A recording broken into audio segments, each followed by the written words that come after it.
नमस्कार दोस्तों। आज जो हम टॉपिक जिसको चालू कर रहे हैं, मैंने कल बक्सर के युद्ध तक मैंने पूरी गुड कहानी मॉर्निंग सर। तो कैसी हैं आप? हाँ सर, ठीक हूँ। प्रिपरेशन आपकी? सर एक दो दिनों से एक्चुअली थोड़ी डिस्टरबेंस चल रही थी सर, टेलीग्राम को लेकर, सर उस वजह से कर नहीं पाई। क्या दिक्कत? तो दिक्कत ये चल रही है सर, ग्रुप में ज्वाइन करते हैं, मतलब जहाँ पे ग्रुप में ज्वाइन थे वहां से ऊट पटांग मैसेजेस आ जाते हैं, फिर मतलब उल्टी सीधी बातें करने लगते हैं, पता नहीं किस तरीके से, समझ में कौन नहीं से आ रहा ग्रुप था। में, कहाँ पे आप जुड़े? सर टेलीग्राम पे जो ग्रुप मैंने ज्वाइन किए हुए थे सर, फाइनली मैंने कल, मतलब वो बहुत यहाँ एकदम का से। ग्रुप तो नहीं है टेलीग्राम का। नहीं नहीं सर, बाहर के तो मैंने सर ग्रुप ही सारे रिमूव कर दिए तो तीन एक चीज चार मैं दिनों बता से। दूं, देखिए क्या है, डिस्ट्रैक्शन बहुत ज्यादा है। आप देखो, एक बार जिसे कहा जाता है ना कि एक बार सीक्वेंस में पढ़ने पे अगर आप सही हाँ। तरीके से एक बार सीक्वेंस में चीजों को करते हो ना, तो आपको जरूरत ही नहीं पड़ेगी। देखिए क्या, मैं आपको बता दूं कि हम्म। मैं ऑलरेडी 10 सालों से इस फील्ड में हूँ। आगरा में कई जगह क्लास लेता हूँ। मैं आपको मैं बता दूं, सबसे बड़ा मुद्दा ये आता है कि कोई हाँ। चीजें होती है तैयारी, जो लड़के नहीं करते। हम्म। सबसे हम्म। पहले जो होता है एक बेसिक कॉन्सेप्ट, वो अगर आपने क्लियर कर लिया, उसके हाँ बाद सर। आपको क्या बाहर करना है क्या नहीं करना है, चीजें अपने आप क्लियर हो जाती है। मेन हम्म। आपको पर्पज है बेसिक कॉन्सेप्ट क्लियर करिए। उसके लिए क्या, आजकल देखिए इतना ज्यादा मार्केट में इतनी ज्यादा भ्रम है। अब मुखर्जी नगर चले जाओ तो एक अतुल फोटो स्टेट है, वहां चले जाइए, हम्म। इतने मटेरियल मिलेंगे कि आप पागल हो जाओगे कि हम क्या ले क्या ना ले। अब बेसिकली पढ़ता आप हम्म। देख लो, क्वेश्चन देख लो, 2013 से मैं ओपन कर रहा हूँ, तो क्वेश्चन एकदम हम्म। बेसिक्स आते हैं।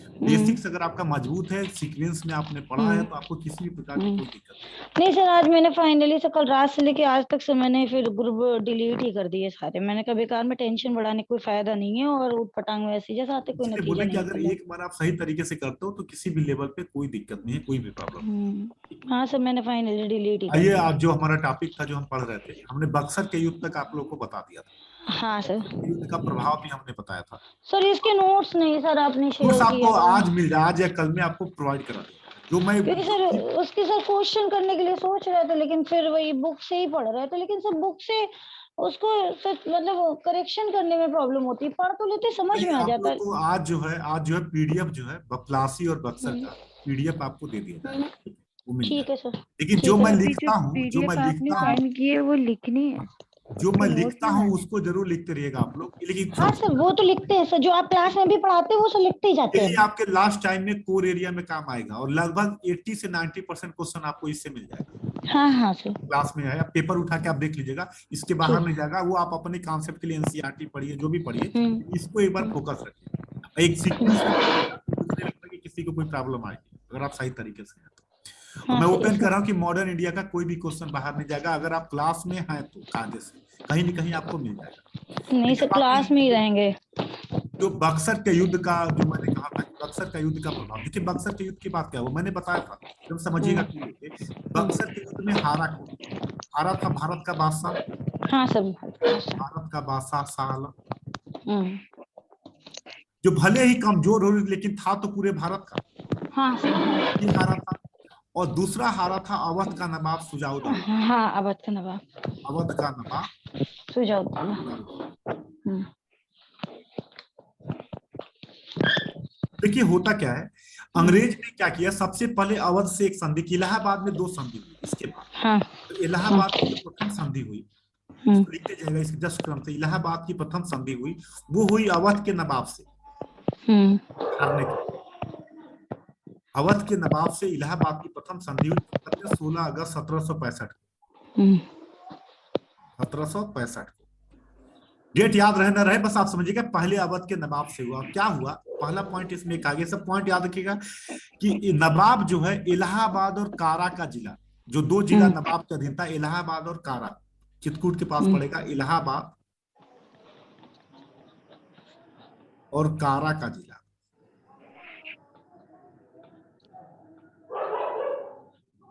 ये जो दोनों है, हाँ सर। इलाहाबाद और, देखिए मैं ऐसे बता रहा हूँ कि जो बीपी बिहार भी देंगे तो अब बिहार में हिस्ट्री ऑप्शन अगर रखते हैं तो फैक्चुअल पूछेगा। तो सर हम दोनों तो एक ही दे रहे हैं सर, ओनली यूपीएससी दे रहे हैं बस। यूपीएससी देना ना, तब एकदम कूल होके इसको हम्म। दिमाग में रखिएगा। इलाहाबाद और ठीक है कारा सर। का जिला जो है, ये शाह आलम को दे दिया। अंग्रेजों ने हम्म। कहा कि तुम एक काम करो, मुगल बादशाह शाह आलम को दे दो, हम्म। ठीक है। हम्म। इलाहाबाद और कारा का जिला जो है शाह आलम को दे दिया गया, इसने अवध के नवाब ने शाह आलम को दे दिया। और दूसरा पॉइंट ये कहा गया इसमें तो दूसरा पॉइंट ये कहा गया कि युद्ध की जो हानि हुई है, क्षतिपूर्ति हुई है, युद्ध में जो अंग्रेजों का नुकसान हुआ, देखिए जीत भी गए और नुकसान की भरपाई भी करा रहे हैं, उसके लिए 50 लाख रुपया दो तुम। ये पावर कम 50 लाख रुपया अंग्रेजों को दो युद्ध की क्षतिपूर्ति के लिए, युद्ध की क्षतिपूर्ति के लिए 50 लाख रुपया युद्ध की क्षतिपूर्ति के लिए दो आप। इलाहाबाद का और कारा का जिला शाह आलम को दे दो। और तीसरा इन्होंने कहा कि बनारस के जागीर बलवंत सिंह को, जो बनारस अवध के अधीन था, बनारस के जागीरदार बलवंत सिंह को बनारस में स्थापित करो, जागीर में स्थापित करो। तीसरा पॉइंट लिख लीजिएगा, बनारस के जागीरदार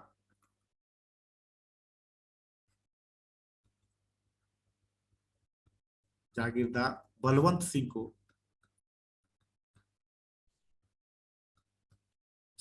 उनकी जागीर में स्थापित करो। ये 3 पॉइंट कहा गया। मतलब अवध का नवाब इन शर्तों के अधीन अंग्रेजों के इन तीनों शर्तों को मानना पड़ा। पहली शर्त क्या है, इलाहाबाद और कारा का जिला जो है, ये दोनों जो है आप किसको दे दो, एक तरीके से आप शाह आलम को दे दो, इलाहाबाद और कारा का जिला। दूसरा ये कहा गया, इसने कहा कि 50 लाख रुपया युद्ध की क्षतिपूर्ति के लिए दो। और तीसरा, बनारस के जागीरदार बलवंत सिंह को क्या करो, अब उनकी जागीर में स्थापित कर दो। यहां तक पॉइंट क्लियर है? फिर से मैं बोल रहा हूं, अवध के नवाब से अंग्रेजों ने कहा कि इलाहाबाद और कारा जो तुम्हारे अधीन है वो मुगल बादशाह को दे दो, 50 लाख रुपया हमें क्षतिपूर्ति के लिए दो, और बनारस के जागीरदार को बलवंत सिंह को जागीर में स्थापित करो। ये 3 शर्तों के अधीन अवध के नवाब को मानना पड़ा अंग्रेजों की इन तीनों शर्तों। क्लियर है? हाँ सर। अब शाह आलम से दूसरी संधि इलाहाबाद की क्या हुई, इसको समझिएगा। इलाहाबाद की दूसरी संधि हुई, वो हुई मुगल बादशाह शाह आलम से, मुगल बादशाह शाह आलम द्वितीय से हुई। इलाहाबाद की दूसरी संधि जो हुई मुगल बादशाह से हुई, ये भी अगस्त 1765 में हुई, जस्ट उसके बाद हुई। और इसमें कहा गया कि कंपनी ने मुगल बादशाह को, शाह आलम को अंग्रेजी संरक्षण दे दिया और कहा इलाहाबाद में रहो। अगर आपसे क्वेश्चन पूछेगा कि अंग्रेजी संरक्षण में पहला मुगल बादशाह कौन रहा था, शाह आलम से, शाह आलम रहा था। इसको क्या कहा गया कि तुम इलाहाबाद में अंग्रेजी संरक्षण में रहना चालू कर दिया है। अंग्रेजी संरक्षण में इलाहाबाद में अंग्रेजों ने स्थापित कर दिया, इसको रखने के लिए इलाहाबाद में रहो। मतलब हारने के बाद कहा गया कि तुम अब हमारे संरक्षण में रहो। और इलाहाबाद के जो और कारा का जिला जो नवाब ने छोड़े थे, वो शाह आलम को ही मिल गया। इलाहाबाद और कारा का जिला जो अवध से लिया गया था, वो शाह आलम को इन लोगों ने दे दिया। इलाहाबाद और कारा का जिला अंग्रेजों ने इनको दे दिया खर्चा के लिए कि लो तुम इस खर्चा लाना, और ये तुम्हें, देखिए खुद से नहीं, अवध से लिए इनको दे दिए और कहे मेरी संरक्षण में रहो। और इसके बाद जो तीसरा हुआ, जो मेन है, मुगल बादशाह ने दीवानी बंगाल, बिहार और उड़ीसा, जो मैंने कल बताया भी था, बंगाल, बिहार और उड़ीसा की दीवानी और फौजदारी का अधिकार, दीवानी और फौजदारी का अधिकार, फौजदारी का अधिकार ईस्ट इंडिया कंपनी को दे दिया। मतलब बंगाल, बिहार, उड़ीसा से दीवानी का मतलब होता है जो अभी तक टैक्स कलेक्ट करने का अधिकार था, जो मुगल बादशाह के पास था, वो अपना अधिकार किसको दे दिया, ईस्ट इंडिया कंपनी को दे दिया। फौजदारी मतलब किसी भी मामले में एक तरीके से निर्णय देने का, जो क्रिमिनल मैटर में जो अधिकार था उसको, वो किसको दे दिया, इनको दे दिया। तो 26 लाख रुपया दीवानी के बदले इसको मिला। 26 लाख रुपया अंग्रेजों ने देके दीवानी ले लिया और 53 लाख रुपया देके फौजदारी ले लिया। मतलब अब जो है दीवानी और फौजदारी का पूरा अधिकार किसको मिल गया, ईस्ट इंडिया कंपनी को मिल गया। मतलब 26 वाले वापस से बताइए। 26 लाख रुपया अंग्रेजों ने दीवानी लेने के लिए दिया मुगल बादशाह, और 53 लाख रुपया दिया फौजदारी लेने। ठीक है। और इस तरीके से जो अधिकार मुगल बादशाह अभी तक यूज कर रहा था, वो अधिकार किसको मिल गया, अंग्रेजों को, India company east India company को। तो इसीलिए कहा जाता है कि ईस्ट इंडिया कंपनी राजनीतिक कंपनी कब बनी, इलाहाबाद की संधि के बाद या बक्सर के युद्ध के बाद। तो दोनों ऑप्शन में दिया है तो इलाहाबाद की संधि मान, क्योंकि जो अभी तक मुगल बादशाह अपना पावर यूज कर रहा था, वो पावर अब किसको मिल गया, ईस्ट इंडिया कंपनी ईस्ट को। इंडिया यही से कंपनी की क्वेश्चन आता है कि कंपनी पूर्णतः राजा व्यापारिक कंपनी नहीं रही। अब जो मुगल बादशाह पावर यूज कर रहा था वो पावर अब कंपनी भी यूज करना चाहती थी। ठीक है। ठीक है। ये रहा बक्सर के युद्ध के बाद दोनों संधियां। और अब आते हैं, अब आप समझ, यहां तक क्लियर है ना सर क्लियर है। फिर से मैं एक बार रिकॉल करा दूं। बक्सर हाँ के सर। युद्ध में अवध का नवाब हारा। अवध के नवाब के साथ अंग्रेजों ने संधि क्या की कि इलाहाबाद और कारा का जिला तो मुगल बादशाह को दे दो, युद्ध की छठपर्ती के लिए हमें 50 लाख रुपया दो, और बनारस के जागीरदार बलवंत सिंह को जागीर में स्थापित कर दो।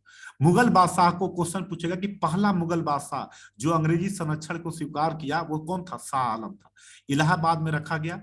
इसके खर्च के लिए इलाहाबाद और कारा का जिला दे दिया गया, और दीवानी और फौजदारी का अधिकार 26 लाख और 53 लाख के बदले अंग्रेजों को मुगल बादशाह ने परमानेंट के लिए दे दिया। क्लियर?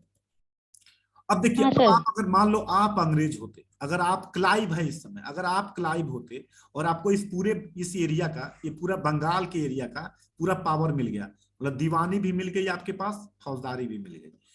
अब आप अगर आप होते तो क्या, किस प्रकार का शासन करते? बताइए क्या करते? आपके पास दो विकल्प है, पूरा समझिएगा कूल होके। पहला विकल्प ये है कि आप सीधे शासन करो, सीधे शासन करो। दूसरा विकल्प है कि आप सीधे शासन न करके आप प्रत्यक्ष शासन करो। तो आप किसको चुनते? सर सीधे शासन को। अच्छा, अगर आप सीधे शासन करते हो तो समझिएगा प्रॉब्लम क्या है। सबसे बड़ी प्रॉब्लम है कि अभी नवाब और मुगल बादशाह आ रहे हैं, जनता नहीं हारी है। अगर जनता विरोध कर देगी तो इतने अधिकारी तो अंग्रेजों के पास है नहीं। अभी फ्रांसीसी भी हारे जरूर हैं, भारत से बाहर नहीं गए, तो हो सके सभी मिल जाएं और अंग्रेजों के खिलाफ हो जाएं। अधिकारी भी इनके पास बहुत ज्यादा नहीं अभी कि ये लड़ पाए, तो ऐसे में जीती हुई सत्ता क्या कर सकते हैं? हार सकते हैं। तो क्लाइव देखिए एक छोटा सा क्लर्क था, उसने सोचा कि अगर हम डायरेक्ट शासन करते हैं तो डायरेक्ट शासन करने में सबसे बड़ी समस्या ये आएगी कि अगर सभी राज्य एक हो गए हमारे खिलाफ, जनता एक हो गई, तो हमें जीती हुई बाजी हार जाएंगे। जी। तो ऐसे में फ्रांसीसी अभी हारे हैं, भारत से बाहर नहीं गए। फ्रांसीसी अगर भारतीय राज्य के लोगों से मिल गए तो भी हम बाहर हो जाएंगे। तो ऐसे में सीधे शासन करने में हमें कई प्रकार की समस्याएं आ सकती हैं, और अभी हम उतने स्टेब्लिश नहीं हुए हैं। अभी हम महाराष्ट्र में मराठे हैं, अभी वो भी अभी है टीपू हैदर अली है, अभी वो भी बचा हुआ है। ये सभी मिल गए तो हम बाहर हो जाएंगे। तो सीधे शासन करना विकल्प सही नहीं था। ही नहीं है। तो देखिए एक क्लर्क कहते हैं कि क्लाइव ने ही ईस्ट इंडिया कंपनी की भारत में नींव रखी थी। क्लाइव ने दूसरे विकल्प को चूज किया, जिसको कहते हैं इनडायरेक्ट शासन करने की कोशिश की, और क्लाइव ने दूसरा विकल्प अपनाया जिसको कहा जाता है द्वैध शासन, ड्वेल सिस्टम, द्वैध शासन। देखिए समझिएगा, जैसे मैं एग्जांपल देता हूं, ये हारा हुआ नवाब है बंगाल का, ठीक है, और ये है कंपनी, ये है कंपनी जो जीती हुई है, पूरा पावर है इसके पास। कंपनी ने क्या किया कि पूरी शक्ति, पावर जो है अपने पास रखा, उत्तरदायित्व जो रिस्पॉन्सिबिलिटी है वो अपने पास नहीं रखा। नवाब को क्या किया, जो हारा हुआ नवाब था जिसको स्थापित किया, नवाब को कहा, नवाब को कोई पावर नहीं था, कोई शक्ति नहीं थी, केवल उत्तरदायित्व दे दिया गया, केवल उत्तरदायित्व दे दिया गया, शक्ति नहीं दी गई। इस व्यवस्था को ड्वेल शासन कहा जाता है। मतलब कि आपको केवल काम करना है लेकिन अपनी मर्जी से कुछ नहीं करोगे तो जनता गाली किसको देगी? नवाब को। नवाब न न्याय कर पाएगा, न नवाब अपनी मर्जी से टैक्स वसूल पाएगा। लोग किसके फ्रंट में जाएंगे? नवाब के पास। नवाब कुछ कर नहीं पाएगा और पूरा पावर यूज कौन करेगी? कंपनी। तो लोग नफरत किससे करेंगे? नवाब से। और कंपनी बिना कुछ किए ही अपने को धीरे धीरे क्या कर लेगी? तो सर ये इन लोगों की ईस्ट इंडिया कंपनी की एक चाल थी। सही बात है, स्टेब्लिश करने के लिए कि अब नवाब, जिसे मान लो आप किसी ऐसे व्यक्ति को मुखिया बना दो घर का अपने, जिसके पास कोई पावर ना हो, 5 रुपया भी खर्चा करना हो तो आपको फोन करे, अब निर्णय हर जगह उसी को भेजो, तो लोग गाली देंगे कि नहीं देंगे उसको? हाँ सर देंगे। जिसके पास कोई शक्ति नहीं है तो लोग क्या करेंगे? नफरत करेंगे। तो नवाब को न्याय करना था लेकिन अपनी मर्जी से कुछ नहीं कर सकता। नवाब को टैक्स लेना है, अपनी मर्जी से कुछ नहीं। तो जनता किसको फेस कर रही है? नवाब को। तो जनता गाली किसको देगी? नवाब नवाब को, और बिना कुछ किए पावर को इसका मजबूत हो रहा है, कंपनी ईस्ट का। इंडिया कंपनी का। इसी को कहते हैं ड्वेल सिस्टम। हम्म। मतलब मतलब इसे जनता को खिलाफत सर खिलाफ एग्जाम्पल में कैसे देता हूँ, करते जैसे हैं? सर एग्जाम्पल ईस्ट देखिए। इंडिया कंपनी की स्थापना सूरत में हुई थी। हाँ सूरत में हुई थी, हाँ सूरत में पहली फैक्ट्री बनी थी जहांगीर के काल। जी। अभी मॉडर्न चल रहा है, जब हम मेडुअल पढ़ाएंगे तो आपको क्लियर हो जाए, अभी यहीं से आप समझो, ठीक है। ओके। और जो शुरुआत की 2 क्लासें हुई हैं, आप वीडियो देख लेना, आपको चीजें क्लियर हो जाएंगी। अगर कोई डाउट आता है तो आप फिर पूछ लीजिएगा। अच्छा, वीडियो आपने ग्रुप में सेंड किया सर? हाँ ग्रुप में होगा। ग्रुप कौन सा ग्रुप है? अभी जिसमें लिंक शेयर किया है उसी में है हाँ ना? उसी में, हाँ ग्रुप में आपको होगा, नहीं तो आप ग्रुप में मैसेज कर दोगे तो हाँ देवी हाँ। सिंह जी जो है आपको भेज देंगे, कोई दिक्कत ओके, थैंक यू। कोई दिक्कत प्रीवियस क्लासेस सर, क्या चीज? Previous classes sir. हाँ प्रीवियस क्लासेस का आपको वीडियो मिल जाएगा। ठीक है। तभी मॉडर्न जो शुरुआत से मॉडर्न जो हमारा चालू हुआ है 1707 से लगातार चलने वाले, एक भी मिस नहीं होगा, सीक्वेंस में क्लास चल रही है, एकदम सीक्वेंस में। तो आप देख लेना, तीनों वीडियो आपको मिल जाएगा 3-4 क्लास का। और कहीं कोई डाउट आता है तो एक डाउट सेशन में आपके डाउट को क्लियर कर दिया। Okay sir. ठीक है। सर इसका एक टेस्ट ले लीजिएगा। हाँ टेस्ट होगा, टेस्ट आप टेंशन ना लो, पूरा क्वेश्चन बन रहा है, 1-2 दिन में आपको टेस्ट दिया जाएगा, लाइव टेस्ट होगा। ठीक है सर। ठीक है। मतलब जो आपकी प्रोसीजर है, मतलब अगर आप सही तरीके से हो तो मैं आपको बता दूं, ऊपर वाला भगवान तो कोई नहीं है, लेकिन 90% है, प्रीलिम्स आपका रुकेगा नहीं। ठीक और है मेंस सर। की पूरी अवधारणा क्लियर हो जाएगी, चाहे हिस्ट्री हो, चाहे पॉलिटी हो, चाहे ज्योग्राफी हो, चीजें एकदम। और फिर आप चाहे कहीं पढ़ो, कोई भी टेस्ट दो, कोई फर्क नहीं पड़ता। बस ये है कि आप कॉन्सेप्ट क्लियर करते रहना, कोर कॉन्सेप्ट, क्योंकि यूपीएससी पूरा कॉन्सेप्ट पे ही बेस्ड है। कॉन्सेप्ट क्लियर हो गया तो कम पढ़िए अधिक पढ़िए कोई माने नहीं रखता बहुत ज्यादा। जी सर। ठीक है सर। तो यहाँ देखिए द्वैत शासन के मतलब सिंपल समझिएगा, जिसमें एग्जांपल देता हूँ इसको, मतलब अन्यथा ना के लिए एग्जांपल है, पॉलिटिकल एग्जांपल। जैसे यूपीए गवर्नमेंट थी, तो यूपीए की चेयरमैन कौन थी? सोनिया गांधी। प्रधानमंत्री कौन बने थे? मनमोहन सिंह। लेकिन कोई भी निर्णय कहाँ होता था? यूपीए की चेयरमैन के द्वारा। तो निर्णय कौन ले रहा है? ये काम कौन कर रहे हैं? प्रधानमंत्री। तो पावर पूरा यूज यहाँ हो रहा, ये रिस्पॉन्सिबिलिटी केवल दरवाजा पीएम को दी बंद गई। करिए, बड़ी तो तेज यही हवा आ रही है। तो नवाब के पास, दरवाजा बंद करके जाइए। हाँ, नवाब के पास केवल रिस्पॉन्सिबिलिटी थी, कोई पावर नहीं था। जबकि कंपनी के पास पूरा पावर था, कोई रिस्पॉन्सिबिलिटी नहीं थी। इसी को कहा जाता है ड्वेल सिस्टम। अब क्या होगा? जनता गाली देगी तो किसको देगी? नवाब को देगी। जनता नफरत करेगी तो किससे करेगी? नवाब से करेगी। और पावर यूज कौन करेगा? कंपनी करेगी। इसी को कहा जाता है ड्वेल सिस्टम। मतलब नवाब बिना शक्ति के उत्तरदायित्व को निभा रहा है, जबकि कंपनी शक्ति यूज कर रही है बिना किसी उत्तरदायित्व के। इसको कहा जाता है ड्वेल सिस्टम। क्लियर हुआ? हाँ सर क्लियर है। तो अगर कोई पूछेगा, ड्वेल कंपनी ने पहला पॉलिटिकल पॉलिसी जो ईस्ट इंडिया कंपनी की थी भारत में स्टेब्लिश करने की, यही नीति थी, ड्वेल सिस्टम। मतलब कंपनी बिना किसी उत्तरदायित्व को लिए केवल पावर यूज कर रही है, काम करा रही है नवाब से और भारतीयों से। तो लोग आपस में ही नफरत करेंगे एक दूसरे से, कोई न्याय निर्णय देने वाला नहीं है, लूट मार मचा हुआ है, और कंपनी सेफ साइड में फ्रंट में बिना आए हुए पूरा पावर यूज कर रही है। इसी को कहा जाता है ड्वेल सिस्टम। और क्लाइव जो एक क्लर्क था, सोचिए ईस्ट इंडिया कंपनी का, निचले पोस्ट पे था, उसने कंपनी की बागडोर और नींव रख दी। तो अगर पूछा जाएगा कि बक्सर के युद्ध के बाद कंपनी ने किस प्रकार की पॉलिसी लाई, तो ड्वेल सिस्टम लाया, जिसमें नवाब को बिना शक्ति के, विदाउट पावर, ओनली रिस्पॉन्सिबिलिटी दे दी गई, और कंपनी ने अपने पास पूरी शक्ति रखी बिना किसी उत्तरदायित्व के। इसी बंदोबस्त को कहा जाता है ड्वेल सिस्टम। जैसे आप सिंपल, में मजाक के लिए एक एग्जांपल देता हूँ। जैसे पहले जब शादी विवाह लड़के का होता था, लड़की वाले आते थे, तो कई बार लड़के का बाप जो है निर्णय नहीं ले पाता था। तो मीटिंग में बैठा हुआ है कि कोई भी बात करना है तो पहले वाइफ से जाके अंदर पूछ के आता था, जाएगा पूछ के आएगा, वो वाइफ कहेंगे अंदर से ये बोल दो तो बोलेगा। तो क्या है, पावर अंदर यूज हो रहा, बेचारा केवल फ्रंट में चुपचाप बैठा हुआ है, जो निर्णय हो रहा अंदर हो रहा। तो इसी को कहा जाता है ड्वेल सिस्टम।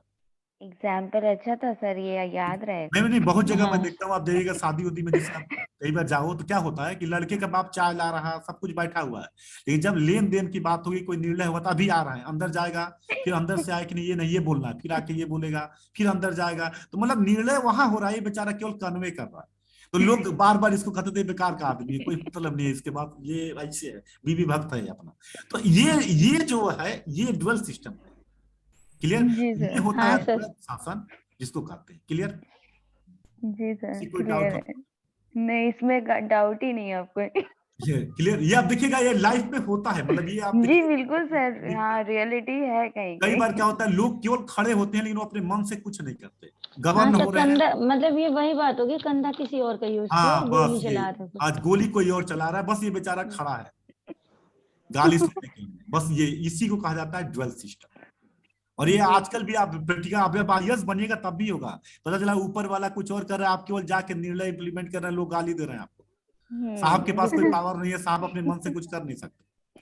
तो ये लाइफ में बहुत बार आदमी को न चाहते हुए भी करना पड़ता है, पड़ जाता है जी ये सर। कंपनी ने इस तरीके से बिना किसी ना, अब देखिए इसका फायदा क्या हुआ, ना फ्रांसीसी कुछ कर पाएंगे ना राज्य, क्योंकि जनता इनको जान ही नहीं पाएगी कि ये कर रहे हैं, ये और तो कह सब रहे कुछ हैं कि नवाब रहा हाँ है, ये तो बैक साइड से कह रहे बैक हैं ना, साइड में, और फ्रंट पे तो पूरी कोई और पावर है। को ये यूज करने। अब इसका परिणाम क्या हुआ लिखेगा, तो द्वैत शासन क्लियर हो गया, दिखेगा जी द्वैत शासन लिख लीजिए थोड़ा सा। क्लाइव ने, लिखिए क्लाइव ने इलाहाबाद की संधि के बाद मुगल बादशाह से जो दीवानी और फौजदारी का अधिकार मिला, इलाहाबाद की संधि के बाद मुगल बादशाह से जो दीवानी और फौजदारी का अधिकार मिला, जो दीवानी और फौजदारी का अधिकार मिला, वहां पर उसने प्रत्यक्ष नियंत्रण न स्थापित करके अप्रत्यक्ष नियंत्रण स्थापित किया। जी प्रत्यक्ष नियंत्रण, फौज सर वापस से बोल दीजिए, दीवानी फौजदारी का अधिकार दीवानी और मिला। फौजदारी का जो अधिकार मिला,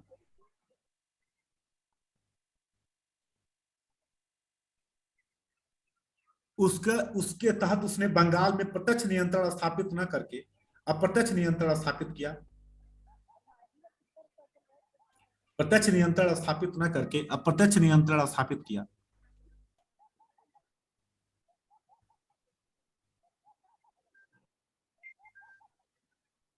क्लियर?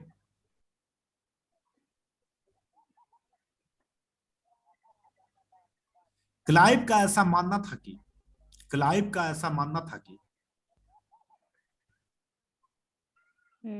क्लाइव का ऐसा मानना था कि प्रत्यक्ष नियंत्रण स्थापित करने में निम्नलिखित प्रकार की चुनौतियां का सामना करना पड़ेगा। क्लाइव का ऐसा मानना था कि प्रत्यक्ष नियंत्रण स्थापित करने में निम्नलिखित प्रकार की चुनौतियों का सामना करना पड़ेगा। जी हो गया क्लियर? जी सर। पहली सर चुनौती, एक बार और बोल दीजिए। क्लाइव का यह मानना था कि प्रत्यक्ष नियंत्रण स्थापित करने में निम्नलिखित प्रकार की चुनौतियों का सामना करना पड़ेगा।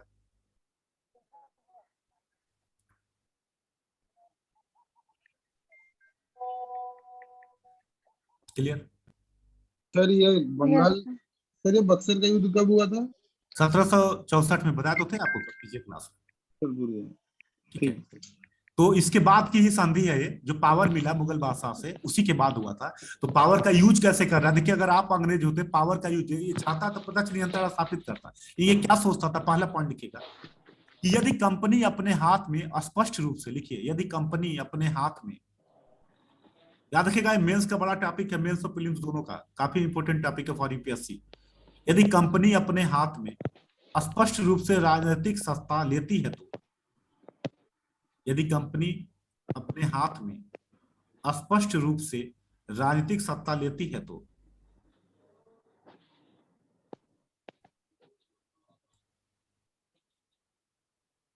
यदि कंपनी अपने हाथ में स्पष्ट रूप से राजनीतिक सत्ता लेती है तो उसका वास्तविक चेहरा लोगों के सम्मुख आ जाएगा, तो उसका वास्तविक चेहरा लोगों के सम्मुख प्रकट हो जाएगा।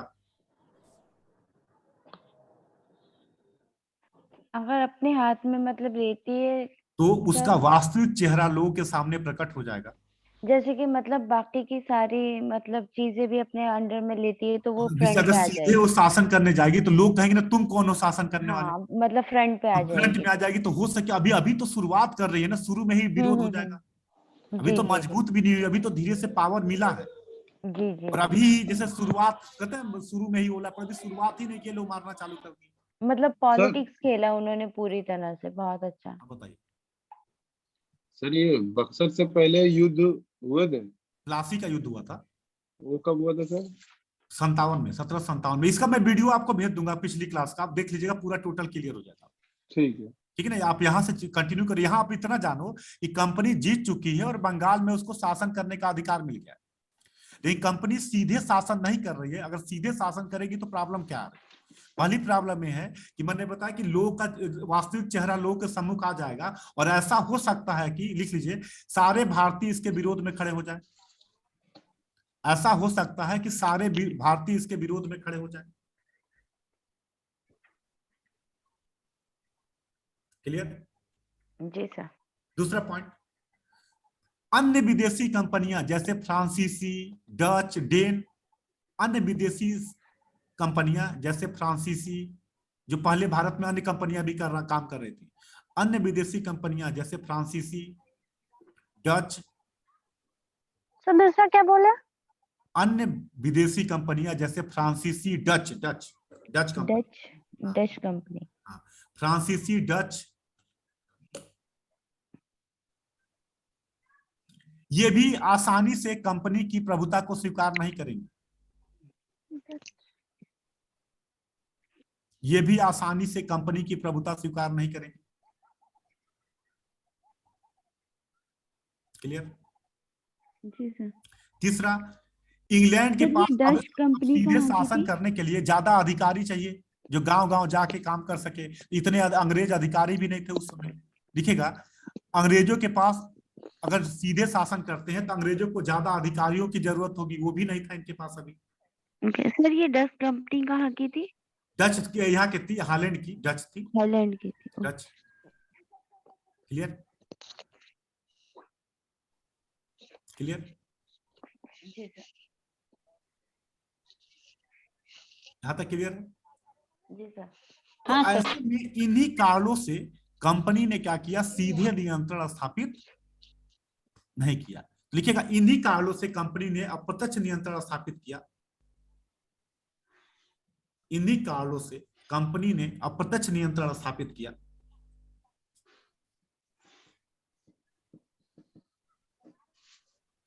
जिसे द्वैध शासन कहा जाता है, जिसके तहत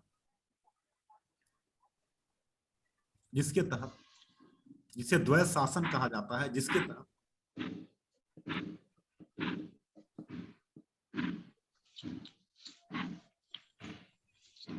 जिसे द्वैध शासन कहा जाता है, जिसके तहत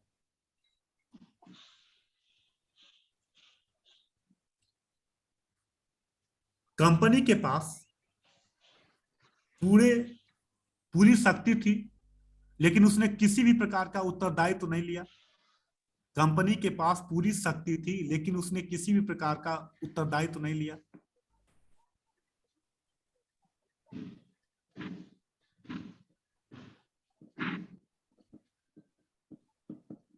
नवाब को बिना किसी शक्ति के सभी उत्तरदायित्व निर्वहन करने के लिए स्थापित कर दिया गया। नवाब को बिना किसी शक्ति के उत्तरदायित्व दे दिया गया। सब पूरी शक्ति थी, पर उसने किसी भी प्रकार इसके क्या आगे क्या था? उत्तरदायित्व नहीं लिया, कार्य करने का उत्तरदायित्व नहीं लिया, रिस्पॉन्सिबिलिटी नहीं ली। तो नवाब को, और नवाब को बिना किसी शक्ति के सभी उत्तरदायित्व दे दिया गया। बिना किसी, हाँ बताइए। बिना शक्ति के दे दिया सर। ये बिना किसी सिराज आलम शक्ति के उत्तरदायित्व दे दिया गया। उत्तरदायित्व सर, ये शक्ति सिराज आलम, शाह आलम। हाँ बोले। ये सर नवाब कौन है? शाह आलम? नहीं, नवाब बंगाल का शाह आलम थोड़े, जो भी अंग्रेज बनाएंगे, मीर अच्छा, जाफर को जो भी बनाएंगे, अंग्रेज जिसको बनाए, मीर जाफर की विधवा को बनाते, मीर जाफर। अभी सर बंगाल में अंग्रेज आपको स्थापित कर दिए, बंगाल का पावर उनके पास है, इन खुद में ना आके नवाब के रूप में पावर को यूज करा रहे। नवाब को बैठा दिए कि तुम बेटा बैठे रहो, लेकिन जो हम कहेंगे वही तुम करोगे। मतलब अपनी साइड से उन्होंने इलेक्शन लड़वा के किसी सेकंड बंदे को स्थापित करवा दिए, तो जीत चुके हैं ना ये मुगल। बक्सर का युद्ध, आप देखो मेरी बात समझो, बक्सर का युद्ध हुआ था। बक्सर पिछली क्लास में मैंने बताया था, बक्सर के युद्ध में अब बंगाल का भी नवाब हार गया था, मुगल बादशाह भी हार गया था, अवध का नवाब हार गया था। तो बंगाल का नवाब जो हार गया है, वो क्यों बैठाया जाएगा? किसको बैठाएंगे? अंग्रेज बैठाएंगे। कहेंगे बेटा तुम्हें कुछ करना नहीं है। कौन करेगा? हम करेंगे। मेरे आदोश को बाहर लेके जाओ। जनता किससे करेगी? नवाब से करेगी। नवाब से। मजा कौन लेगा? हम, ईस्ट इंडिया कंपनी। इसको कहते हैं वेल्थ सिस्टम। आई बात समझ में? हाँ सर। किसी को कोई डाउट हो तो बताए। नहीं सर, कोई डाउट। No sir. अब इसका परिणाम क्या हुआ लिखिएगा, द्वैत शासन का परिणाम। पूरा मैं मेंस के आंसर के अकॉर्डिंग बता रहा हूं, क्या क्यों उसने अपनाया, क्या था इसका परिणाम, क्या हुआ। आंसर भी ऐसे ही लिखेगा। एक क्लाइव के सामने दो विकल्प थे, इसने क्यों दूसरे विकल्प को चूज किया, क्या था दूसरा विकल्प और उसका परिणाम क्या। ऐसे ही मेंस का आंसर लिखते हैं। क्लियर। हाँ सर। पहला सबसे बड़ा जो परिणाम आया, बंगाल में प्रशासनिक व्यवस्था शिथिल हो गई। प्रशासनिक व्यवस्था खराब हो गई या शिथिल हो गई, खराब हो गई या शिथिल हो गई, जो भी लिखना हो। मतलब प्रशासन अब कौन देखे, कोई था ही नहीं प्रशासन देखने में। नवाब को अब लोगों को न्याय करना है, नवाब के पास शक्ति नहीं है कुछ भी करने के लिए। अब लोग क्या था, एक तरीके से पूरे बंगाल में लूट मच गया, कोई न्याय देने वाला नहीं है, कंपनी को केवल लूटने से मतलब है। तो एक तरीके से प्रशासन बंगाल का पूरा खराब हो गया। क्लियर। दूसरा, हाँ। अब कृषि का ह्रास हुआ, कृषि व्यवस्था नष्ट हो गई, कृषि व्यवस्था नष्ट हो गई। ऐसा परिणाम याद रखिएगा, फिल्म्स में पूछ सकता है, हो गई। कैसे नष्ट हो गई, कैसा? कृषि व्यवस्था नष्ट हो गई, एग्रीकल्चर सिस्टम खराब हो गया। क्लियर। हाँ सर, क्लियर। कैसे खराब हो गया, अब मान लो हम खेती कर रहे हैं, अब कितना भी अंग्रेज ले लें, कोई टैक्स का नियम ही नहीं है, आए पूरा खेत उठा ले गए, बोले हम सब टैक्स ले लेंगे, कोई नियम नहीं, कोई कानून नहीं है, तो क्या करेंगे, खेती करना है। मान लो हम खेती करें और हमें पता है मेरा पूरी कृषि लूट जाएगी, तो हम खेती क्यों करेंगे। तो सर उस समय टैक्स वगैरह था नहीं। अब अंग्रेज की मर्जी, कोई नियम टैक्स तो हमेशा कर व्यवस्था दीवानी तो लेता था ना मुगल बादशाह पहले भी, लेकिन अब कोई नियम कानून नहीं नहीं था, था। जिसकी मर्जी मतलब उनको मतलब उनको बादशाह का वहां पे चरित्र खराब करना था, इसलिए हाँ, वो ये सब कर हाँ, रहे थे। बस उनको लूटने से मतलब था, पैसे से हम्म, मतलब था, और किसी चीज से कोई लेना देना नहीं था। नहीं था। तो इस तरीके से किसान खेती करना ही छोड़ दिए, लोग काम ही करना छोड़ दिए। कहीं क्यों हम्म, काम करे भैया, जब हमें कोई फायदा नहीं है तो हम भूख, जब मेहनत करके भी भूखा रहना तो ऐसे भूखा रहो। हम्म, तो कृषि व्यापार नष्ट हो गया, उद्योग नष्ट हो गया, हम्म, व्यापार नष्ट हो गया, उद्योग नष्ट हो गया। स्थिति ये हो गई, कहा जाता है कि 1765 से 1772 तक बंगाल लूटा हुआ राज्य था, बंगाल बर्बाद हो गया। कहते हैं कि बंगाल पूरा बर्बाद हो गया 1765 से 1772 के बीच में, ये 5 साल रहा था द्वैत शासन, और पूरा बंगाल बर्बाद हो गया। क्लियर। हाँ सर। अब 1772 में द्वैत शासन को वारेन हेस्टिंग्स आएगा समाप्त करेगी। जब आप ये बताइए, शासन करने के लिए भी तो लोग चाहिए ना, हम्म, तो लोगे मर जाएंगे तो बंगाल में तुम रह के क्या करोगे, कोई रहेगा ही नहीं। तब हाँ अंग्रेजों सर। ने 1772 में द्वैत शासन को समाप्त किया था। हम्म, लिख लीजिएगा, 1765 में लागू हुआ था और 1772 में अंग्रेजों ने द्वैत शासन को समाप्त किया था। क्लियर। 1772 में। अंग्रेजों ने द्वैत शासन को समाप्त किया था। यहां तक क्लियर। हाँ सर। किसी को अगर पूछा जाए, क्वेश्चन लिख लीजिए। देखिए द्वैत शासन क्या है, देखिए द्वैत शासन क्या है, द्वैत शासन क्या है।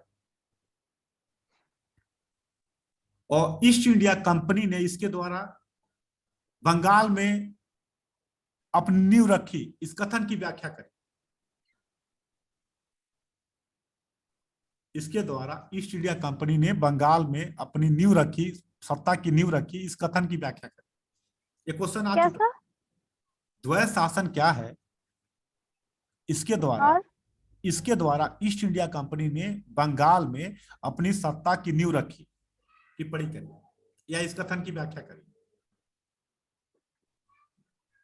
बंगाल में ये अपनी इस मतलब बंगाल में अपनी शक्ति को स्थापित की, इस कथन की राजनीतिक व्याख्या करिए।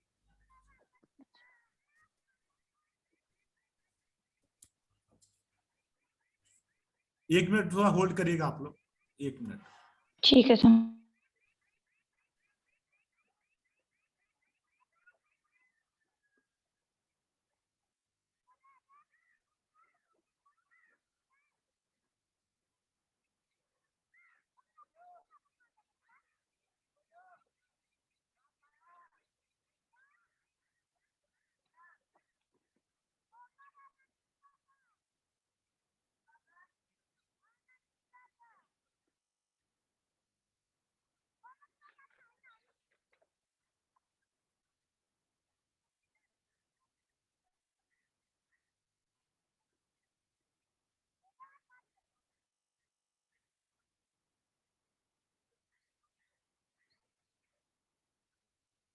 हेलो, आवाज आ रही है हमारी? हाँ सर आ रही। तो ये द्वैत शासन क्या है, आप तो लिख सकते हो ना इसको। आप लोग क्वेश्चन लिख के एक भी किसी ने भेजा नहीं है। देखिए पढ़ाई इंटीग्रेटेड सर होगी। आज भेजेंगे, सर आज भेजेंगे। अगर आप देखिए जो चीजें चल रही है इसका फायदा लीजिए ना, तो आपको ही तभी इसका फायदा मिलेगा। ठीक है सर, आज भेजेंगे। इसके बाद लिखेगा क्लाइव के सुधार। क्लाइव ने और क्या कार्य किए? क्लाइव के सुधार।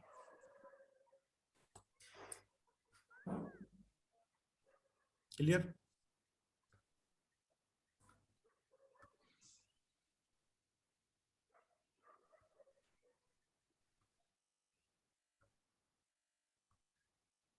आवाज आ रही है हमारी?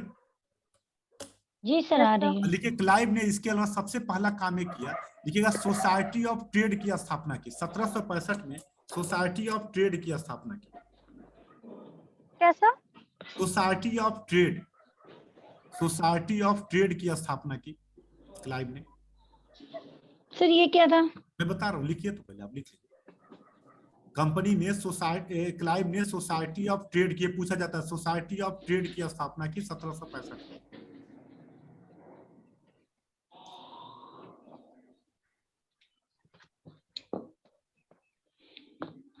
क्लियर?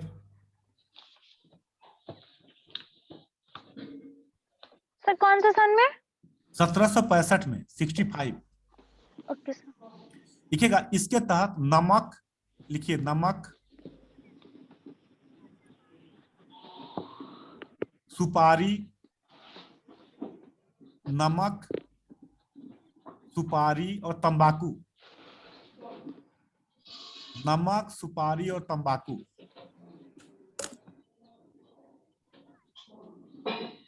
क्लियर? जी सर। इनका व्यापारिक एकाधिकार कंपनी को मिल गया।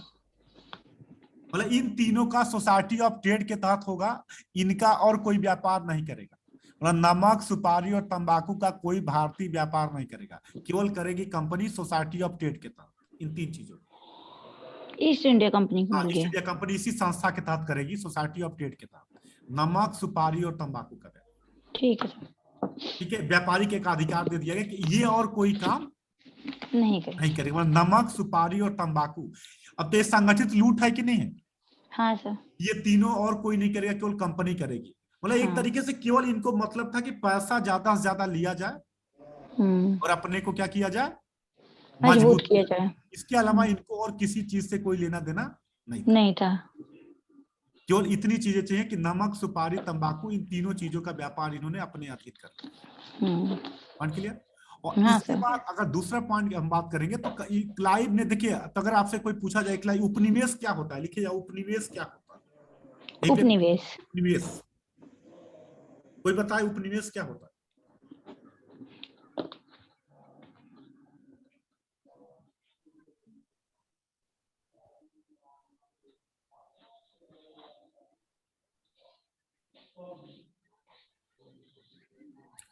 कोई बताएगा उपनिवेश क्या होता है? सर उपनिवेश तो यही हुआ ना, जो मतलब ईस्ट इंडिया कंपनी अपने जो कारोबार कर रही थी। लिखिए लिखिए, जब कोई एक देश दूसरे देश पर राजनीतिक और आर्थिक नियंत्रण स्थापित कर ले, जब कोई एक देश दूसरे देश पर राजनीतिक और आर्थिक नियंत्रण स्थापित कर ले,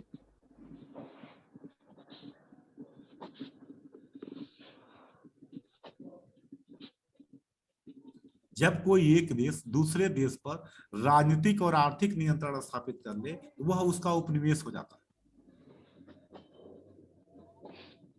क्लियर? हाँ सर। तो जब भी राजनीतिक नियंत्रण में पहली नीति कौन है? द्वैत शासन। इसके द्वारा कंपनी धीरे धीरे भारत में अपने को इस्टेब्लिश करना शुरू करती है। ठीक है, अब अगले में हम पढ़ेंगे, इसके बाद आएगा वारेन हेस्टिंग्स। इसको पढ़ने के पहले हम पढ़ लेंगे अंग्रेज मराठा युद्ध, अंग्रेज मैसूर युद्ध, मराठे क्यों हारे। फिर हम यहीं से सीधे हम निकल जाएंगे 1857 तक गवर्नर को बताते हुए। ठीक है, इस सीक्वेंस में आपकी क्लास चलेगी। और अभी तक में आप क्वेश्चन लिख के और जो भी डाउट होते हैं डाउट को आप बता दीजिएगा। डाउट सेशन में जो भी पिछली क्लासों में वीडियो नहीं देखे हैं वो देख लीजिएगा और फिर आप बताइएगा किसी को कोई डाउट होता है तो क्लास चल जाएगी। ठीक है, ठीक है सर। नोट्स इसका शेयर कर दीजिए। आपको आज मिल जाएगा, आज प्रोवाइड करा दीजिएगा। ठीक है सर। और कोई दिक्कत किसी को? नहीं सर। चलिए तो पहले करिए। वाली तो पहले की 1 या 2 क्लास शायद मेरी भी छूटी है हाँ, तो स्टार्टिंग। आप एक बार करना क्लास, आप रिकॉर्डेड देख लेना एक बार। आज सर से मांग लेंगे यहाँ पे। आप रिकॉर्डेड क्लास देख लेना और देखने के बाद आप जो भी डाउट होंगे उस पे एक बैक की क्लास की चल जाएगी, आप लोग डाउट पूछ लीजिएगा, मैं एक बार पूरा सीक्वेंस में बता दूंगा। ठीक है सर। ठीक है। क्लास वैसी चलिए कि आपको सर समझ में आएगा, किसी कोई दिक्कत नहीं, एकदम बेसिक से मैं बताता हूँ, आपको कोई ठीक दिक्कत है। नहीं आएगी, फिर भी कोई दिक्कत आएगी तो हम उसको कंटिन्यू। ठीक है सर। सर इसके नोट्स आप इसमें डालते हो ग्रुप ग्रुप में पड़ जाएगा, नोट्स आप ग्रुप में पड़ जाएगा, आपको टेंशन नहीं। आपको नोट्स भी मिलेगा और आपको 10-15 दिन के अंदर आपके घर पे बुकलेट भी चला जाएगा। ठीक है। ठीक है सर बुकलेट, बताएं। सर बुकलेट देंगे जब वही तो जाएगी ना सर? नहीं, आपको सर पीडीएफ बुकलेट तो, आपकी तरफ से प्रोवाइड की हाँ जाएगी या फिर यूपी? पीडीएफ तो आपको मिलेगा ही मिलेगा। जी। इसके अलावा कुछ बेसिक नोट्स भी आपको मिल जाएंगे प्रिंटेड। तो सर ये कब तक मिलेंगे ये हमें? मिल जाएगा आपको 15-20 दिन में, क्योंकि रिसेंट बेसिक नोट, हमारा काम चल रहा है, उसमें मिल जाएगा सर आपको। वो तो हम लोग जो आप यार बहुत बोलते हैं। हेलो। बोलो आप बोलिए।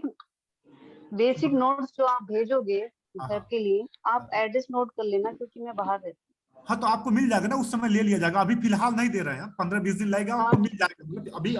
अभी तो आप इसी को करिए, बेसिक तो पूरा यही कंप्लीट हो जाएगा, पीडीएफ आपको दे रहे हैं, वो आगे प्रोग्राम है, आपको मिलेगा तो भेज दिया जाएगा आपको। ठीक है, ठीक है आप ठीक है सर। नेक्स्ट बोल ये सकते हैं। पर्याप्त है। अभी तो आप जो मैं बता रहा हूँ उसके बाहर आप चाहे आप कोई भी बुक पढ़िए, आपको मिलेगा नहीं, अभी तो यही पर्याप्त है, फिर भी एक दिया जाएगा आप, अभी ये चल रहा है। ठीक है सर। और कोई इशू? नहीं सर। चलिए ठीक है, करिए, कंटिन्यू करिए, कोई दिक्कत हो तो फिर बताइएगा। ठीक है। ठीक है। Okay, thank you sir.